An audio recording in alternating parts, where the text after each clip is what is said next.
I'm Joseph Brooks, and this is Lawyer in the Kitchen.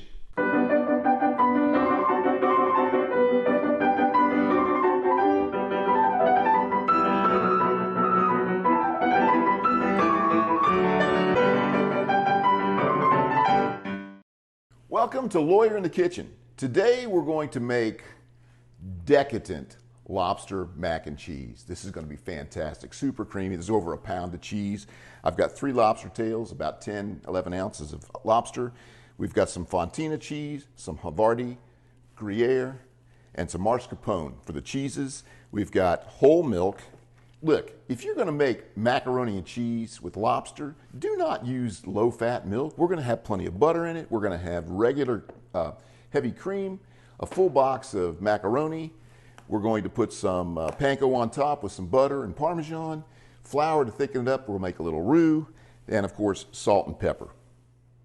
Now, you can use pre-shredded cheese in a package. You can do that, but it's got an anti-caking compound on it. It will not be as smooth. It'll be grainy. So get a block of cheese, and look, I've used this. This thing's almost wore out. Okay, I've shredded cheese by hand forever. Today I'm going to use a food processor, but the best way to do soft cheese is to get it nice and chilled. So we're going to put this in the freezer. This is going to be the first thing we do. The next thing we're going to do is to put these lobsters in the water. So our water's boiling, and we're going to put these 3 tails in. Now you could do a whole lobster. You could.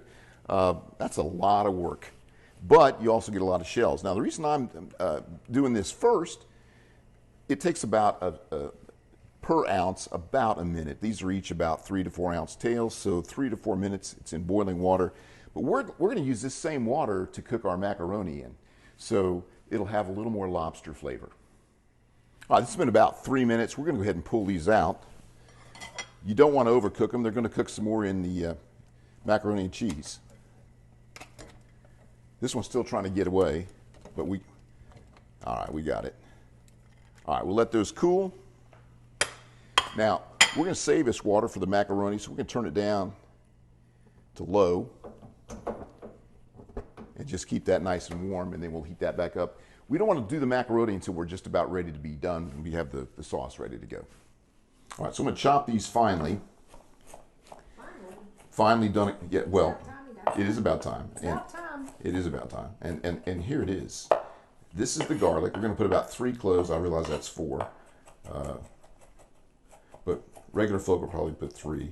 But you know how I mean garlic get along. So this is not fine enough, by the way. This has got to be really fine. This should be minced, essentially. And we're going to put in 2 shallots as well.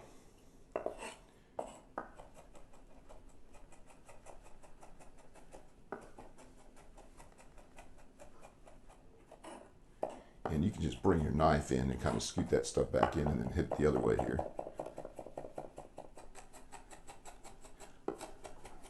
You know, it's amazing. I have a food processor here. I could have done that, but I don't want to clean it. I'd rather do this. All right, that looks pretty good right there. All right, to the skillet.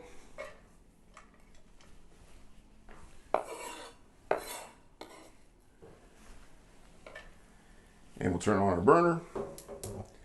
Not too high. That's good right there. So this is good. We're going to take this out of the pan. You can smell that. Can you smell that, Sharon? You smell that garlic? It smells fantastic. You know, when you make a dish with lobster and cheese and garlic, unless you burn it, it's going to be good. Okay, we're going to start our roux in just a second, but first we're going to go ahead and let me get the pan. We're going to put in 2 cups of whole milk.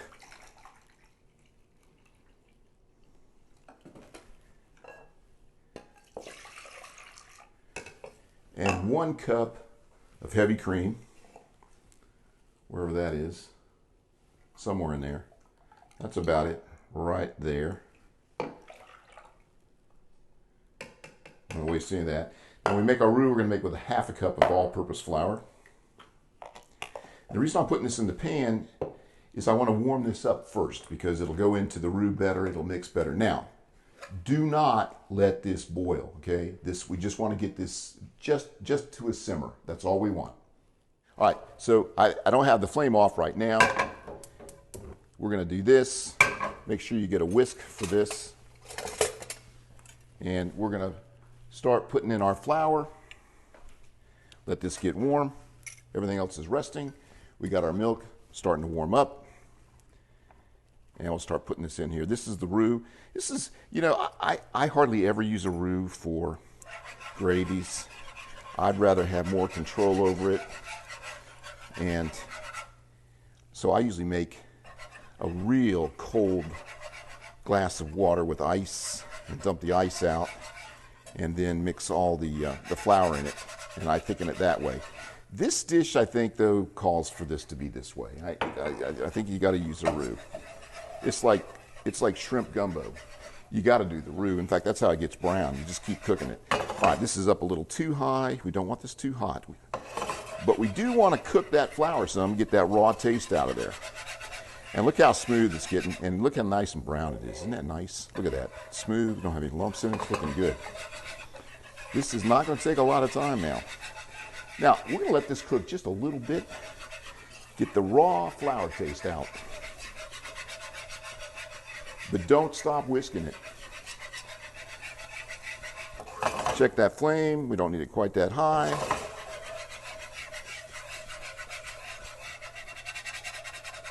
This could be my exercise for the week. Okay, I lied, a month.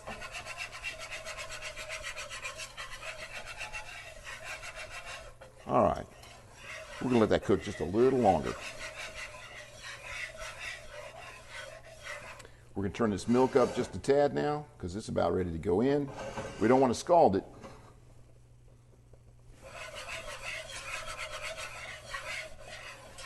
Now, if we were making a gumbo, to make the roux for that, we'd have more, but we just keep doing this. I mean, it would take a lot, 15, 20 minutes to get this nice and brown, but we don't want to do that. If you look at this water that we got sitting here for the macaroni to go in, look at that. Look at the color of that water. That's all lobster flavor in it. It's going to be fantastic. That's just pure lobster flavor. Our milk is nice and warm. We're going to go ahead and put it in here.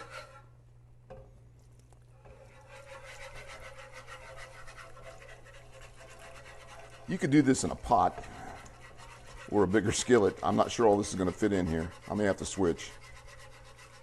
All right, so now we're going to cut the Havarti. We're going to use about 6 or so ounces of each of these cheeses. The Havarti, we're going to cut it into blocks.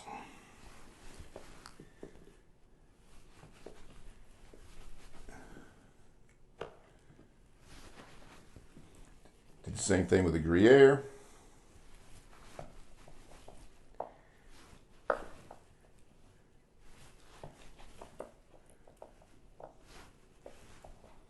And the Fontina.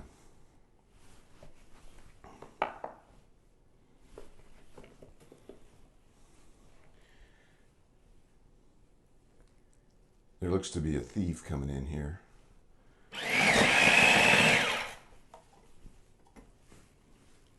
And you can see why you want to get this a little chilly, because it's going to be gunked up if not. Which is a cooking term I like to use. Gunked up. And we're ready to pour this in the pan. Now, we are not going to put the burner back on unless it's not melting. And we're not going to put all this cheese in at once. That is looking good. Now we're going to add the mascarpone. And this altogether is about 1 pound of cheese. Our water is boiling. We're going to put in about a tablespoon of salt. And we're also going to add a little bit of oil.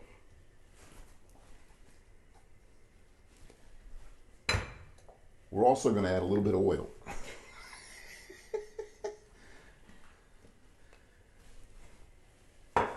And then pour our pasta in.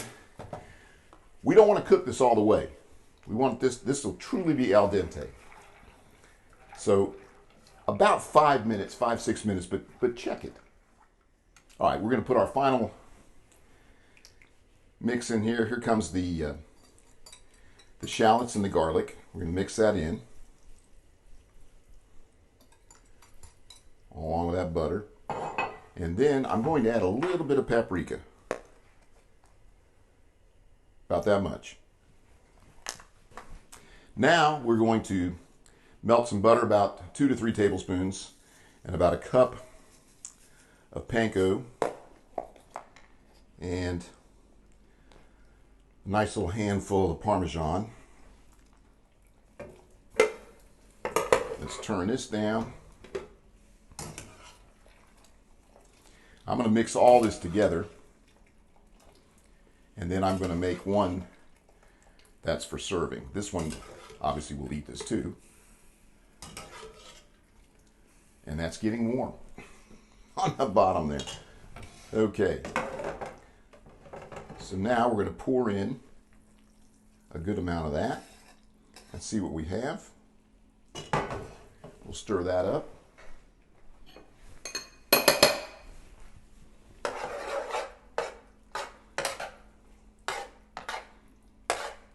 That is some thick, look at that. Coming in here, look at this. Look at that. Okay, it's going to take absolutely more, which is good. Let's see where we are.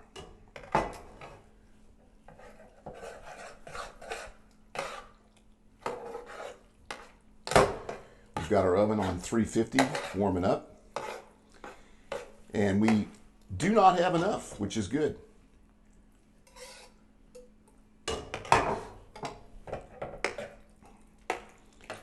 Want this well coated.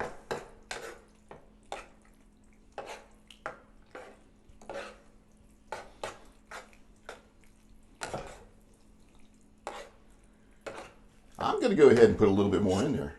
May as well get close to all of it.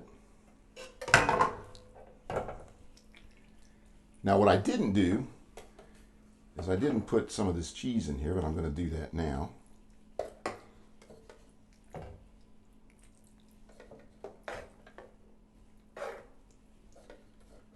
Just going to let that melt in the oven. Get the rest of that in there. Just kind of fold it in. There's one thing, this is why it's decadent. Like I said, cheese, lobster, unless you burn it, watch this burn now. Unless you burn it, it's going to be great. All right, now let's get the one that we're going to do for our serving. In my nice new dish from Poland, oven safe.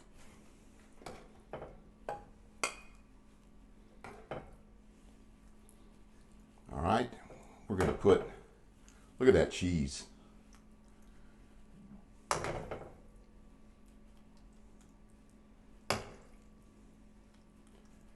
Now we're going to put a little lobster in it.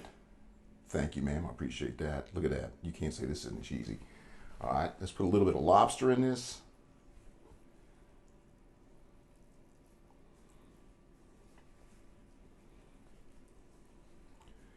And we'll just put a little more on top.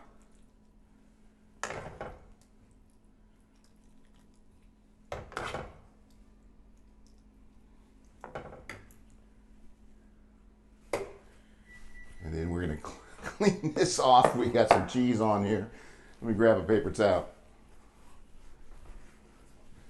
Let's clean this a little bit before we put it in the oven. That's looking good. And then let's put a little bit of the crumbs on here.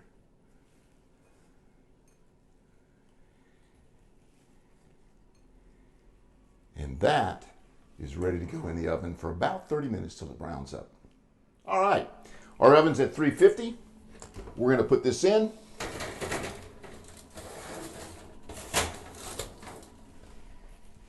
And this nice little serving one, look at this. This is going to be nice. Can't wait to pull this out. And it's nice and crispy, cheesy. It's going to be great.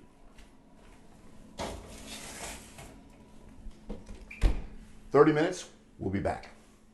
We cooked this for about 40 minutes and it wasn't as brown as I wanted. So I actually turned the oven off and turned the broiler on for about 2 to 3 minutes and have a look at it. I think she's looking done.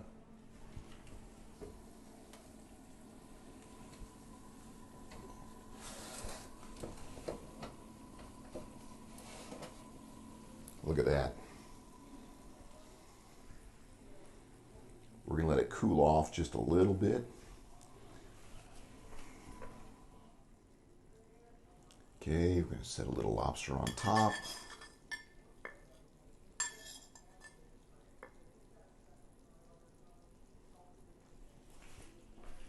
Put a few chives on here. And we're going to let it cool just a little bit. How's that? Does that look stupid with the bread on there? Let's take the bread off. I'm voting for no on the bread.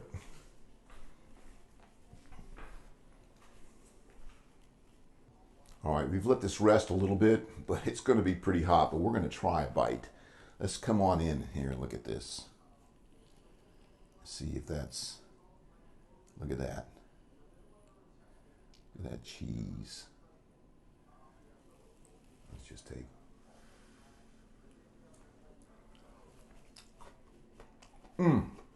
That tastes like lobster. The crust is crunchy. Get a little bit of lobster here.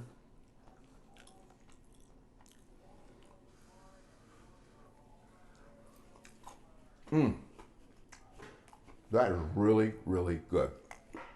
And it's really, really hot. Thanks for coming to Lawyer in the Kitchen. Share and have a bite of this.